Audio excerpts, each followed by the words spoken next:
Utilizing a power-on approach, the aircraft is flown rather than stalled onto the ground. This technique requires careful management of both airspeed and power to achieve the appropriate outcome. The greatest difference between a soft field landing and a normal landing is in the flare. The Warrior Standardization Manual instructs the pilot to begin the round out or flare at approximately 10 to 20 feet above the runway. Experience will help the pilot determine this altitude. Another way is to continuously scan the aim point and the runway environment to determine when the aircraft is experiencing the effects of ground effect. This becomes the cue to begin the round out.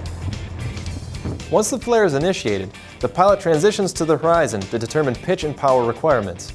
The pilot holds the aircraft just above the ground, approximately 1 to 2 feet, while dissipating airspeed. As the desired nose-high landing attitude is achieved, proper power management can be used to maintain a slow, near imperceptible descent. The main landing gear should touch down just above stall speed with the longitudinal axis aligned with the center line of the runway. The weight of the aircraft will initially be supported at touchdown entirely by the wings. The next step is to smoothly transition weight from the wings to the main wheels. Back pressure will need to be maintained or increased to keep the nose wheel from striking the soft runway surface.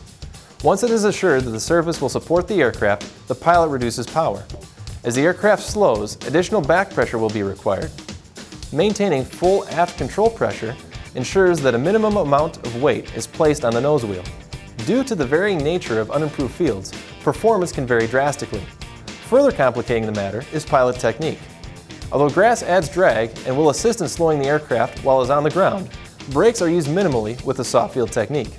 As the aircraft slows to taxi speed, use power to keep the aircraft from stopping on the soft surface. Taxi clear of the active runway to a paved apron, or in the case of an all-grass field, the ramp area. Critical to the soft field landing is the phase during and after touchdown. I like to call this the follow-through. In many sports, such as basketball and golf, a shot or a swing is not finished until the follow-through. Landings are no different, especially the soft field landing. The pilot must not stop flying the aircraft until it is parked and secured. Standards for evaluating a soft field landing center on accomplishing a soft touchdown with precise control during the approach and landing. Among the several standards listed in the Private Pilot Practical Test Standards, some notable items include maintaining a stabilized approach with +10, -5 knots of the recommended approach airspeed, making smooth, timely, and correct control applications during the round out and touchdown, touching down softly with no drift and the aircraft's longitudinal axis aligned with the runway, maintaining crosswind correction and directional control throughout the approach and landing sequence, and maintaining proper position of the aircraft flight controls and sufficient speed on taxi on the soft surface. Commercial pilots have similar standards, with the exception of maintaining the recommended approach airspeed of ±5 knots. Emphasis is not placed on touching down within a certain distance from a specified point.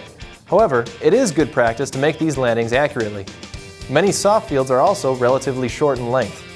For a complete listing of standards for the soft field landing, reference the appropriate Practical Test Standards booklet.